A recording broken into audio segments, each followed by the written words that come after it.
वआमिलुस्सालिहात, और अल्लाह ने वादा किया है तुम में से उनसे जो ईमान लाए और जिन्होंने नेक अमाल किया। अब ये नेक अमाल के अंदर ये समेना व अताना भी शामिल है, और हर अल्लाह और रसूल की हर बात मानना, हर जगह कुर्बानी देना, बेखतर घोड़े दौड़ाना, बैरे जुल्मात तक घोड़े दौड़ा देना, ये सारे नेक अमाल हैं, इनमें से कोई भी बुरा अमल नहीं है। और बुरे अमाल के अंदर पसो पेश करना, कोई कुर्बानी का मौका आए तो दाएं बाएं से निकल जाना, ये भी सारे बुरे अमाल हैं। तो वो लोग जो ईमान का हक अदा करेंगे और नेक अमाल का हक अदा करेंगे तुम में से, उनसे अल्लाह का वादा है ला यस्तखलिफन्नहुम फिल अर्ज़, कि वो उन्हें लाज़िमन ज़मीन में खिलाफत अता करेगा, कमा इस्तखलफ़ल्लज़ीना मिन क़ब्लिहिम, जैसे उसने खिलाफत अता की उनको जो पहले गुजरे, हज़रत दाऊद अलैहिस्सलाम, सुलेमान अलैहिस्सलाम और बहुत नेक लोग।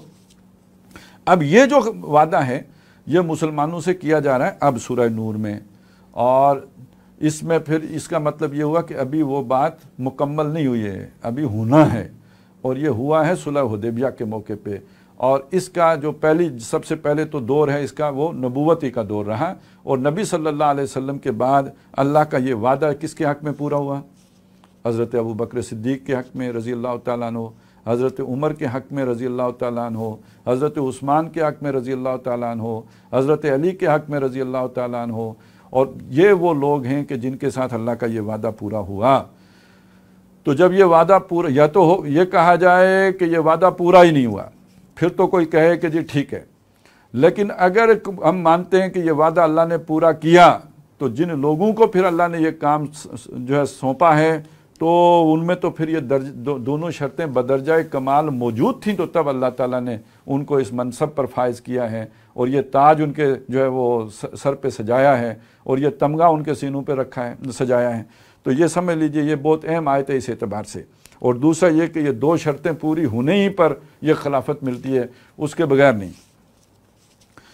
वला युमक्किनन्ना लहुम दीनहुमुल्लज़ी इर्तज़ा लहुम, और उनका वो दीन जो उसने उनके लिए पसंद किया है, ये जो इस्लाम दीन है, तो ये दीन इस्लाम, इन्ना दीन इंदल्लाहिल इस्लाम, ये हमारे लिए किसने पसंद किया? ये अल्लाह ने पसंद किया। व रज़ीतु लकुमुल इस्लाम दीना, और इस्लाम के बतौर दीन इख्तियार करने पर मैं तुमसे राज़ी हो गया। तो वो दीन जो अल्लाह ने उनके लिए पसंद किया है, उस दीन को अल्लाह ताला गलबा दे देगा, उसको जमा देगा, उसी का निज़ाम जो है वो कायम कर देगा। ले युज़हिरहु अला दीन कुल्लिही हो जाएगा। और वला युबद्दिलन्नहुम मिन बाद खौफिहिम अमना, और उनके खौफ की कैफियत को बदल देगा अमन की कैफियत के साथ। यानी ये कि अभी तो ख़तरात हैं, अभी ग़ज़वा अहज़ाब हुआ, फिर पता नहीं क्या होगा, उसके बाद सल्तनत रूमा कहीं ना हमला कर दे, ये ख़तरात हैं, खौफ है, मईशत का भी है, भूख, वला नबलुवन्नकुम बिशैइन मिनल खौफ वल जूअ, ये सारे ख़तरात और खौफ हैं। लेकिन ये कि जब फिर अल्लाह ताला ये वादा पूरा कर देगा तो कोई खौफ बाकी नहीं रहेगा, कोई हुज़न बाकी नहीं रहेगा, कोई ख़तरा बाकी नहीं रहेगा, अमन चैन हो जाएगा। जो नबी अकरम सल्लल्लाहु अलैहि वसल्लम ने फरमाया कि एक औरत जो है ज़ेवरात से लदी हुई मदीने से चली जाएगी, यमन तक, सना तक चली जाएगी, उसे सवाए खुदा के और किसी का खौफ नहीं होगा। ऐसा अमन, ऐसा चैन, ऐसा सुकून हो जाएगा। और ये कानत आमिनतन मुतमइन्नतन जो हमने पढ़ा था सूरह नखल के आखिर में, जो एक आयत आई थी, अल्लाह ताला एक बस्ती की मिसाल बयान करता है, और याती हा रिज़्क़ुहा मिन कुल्ले मकानिन, और चला आता था उसका रिज़्क़ हर तरफ से। ये सारी नेमत अल्लाह ताला अता कर देगा।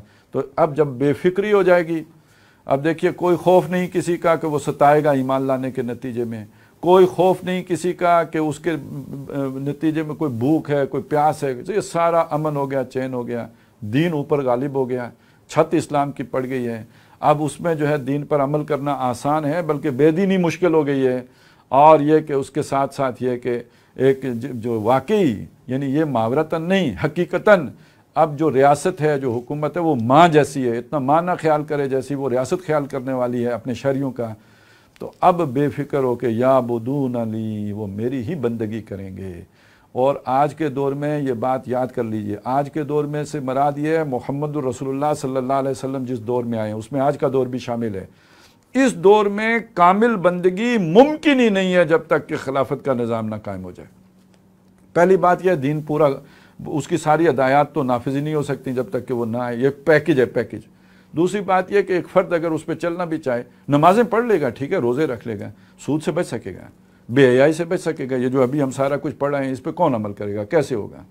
پھر جو اس امت کی اصل ذمہ داری ہے، جو اللہ کا جو حکم ہے اسی کا نام بندگی کرنا ہے نا، تو اللہ ہی نے یہ کہا وَتَكُونُوا شُهَدَاءَ عَلَى النَّاسِ، کیسے کریں گے؟ تو جب تک دین غالب نہیں ہو جاتا، اور پھر یہ کہ فرد آزاد ہی نہیں ہے، وہ جکڑا ہوا ہے اس نظام کے اندر. عہد حاضر ملک الموت ہے تیرا کہ جس نے قبض کی روح تیری دے کے تجھے فکر معاش. تو ان ساری جکڑ بندیوں سے جب تک آدمی آزاد نہ ہو جائے، اور اس کے آزاد ہونے کا یہ مطلب نہیں کہ وہ جنگل میں چلا جائے، اس کی تو وہ نیکی ہی نہیں ہے. آزاد ہونے کا مطلب یہ ہے کہ اس کو سپورٹیو سسٹم نہ مل جائے، ممید و معاون نظام اس کے اوپر نہ ہو جو اس کی انفرادیت کو تقویت دینے والا ہو. اور یعنی ایسے کہیں جیسے ہم نے ایک پودا لگایا ہے، اس کے لیے جب تک ایک مناسب ماحول اسے فراہم نہیں کریں گے تو پودا کیسے پروان چڑھے گا؟ وہ جو اسے چاہیے وہ تبھی نشو و نما پائے گا جب اس کا مناسب ماحول ہوگا. تو یہ خلافت ایک مناسب سماج، مناسب معاشرہ، ایک جو ہے وہ مناسب جو ہے ماحول پرووائڈ کر دیتی ہے.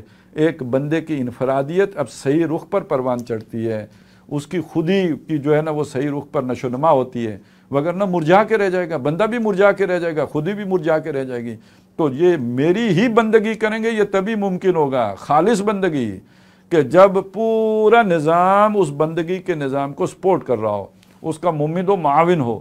اوپر فرعون کے ہوتے ہوئے بہت مشکل ہے، اس لیے بھی مشکل ہے اس کے جبر کی وجہ سے بہت ہی کوئی عزم والا بندہ ہوگا جو کھڑا ہوگا.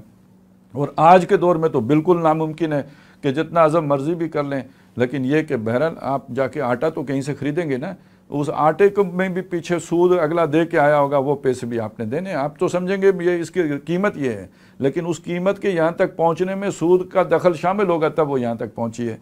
تو کامل بندگی کا تو کوئی امکان نہیں. یعبدون لی تبھی ہوگا لا یشرکون بی شیئا، پھر میرے ساتھ کسی کو شریک نہیں ٹھہرائیں گے. وگرنہ نظام کا جبر ہے، قانون اس کا ہے، تو حکم جب بھی کوئی عدالت میں جانا پڑے گا تو وہی یتحاکمون الی الطاغوت کے علاوہ چارہ ہی نہیں ہوگا. اور وہ جو فیصلہ ہوگا وہ ہو سکتا ہے اسلام کے بالکل خلاف ہو. اور تو اور آپ دوسری شادی کر لیں تو آپ جائیں گے عدالت میں، تو اگر پہلی بیوی سے اجازت باقاعدہ دکھائیں گے نہیں ثبوت کے ساتھ، تو نئی بیوی صاحبہ دلہن صاحبہ سمیت آپ جو ہے نا وہ کوڑے کھانے کے لیے، حدود آرڈیننس بھی نافذ ہے نا، تو کوڑے کھانے کے لیے پھر تیار ہو جائیں، جیل جائیں. سبحان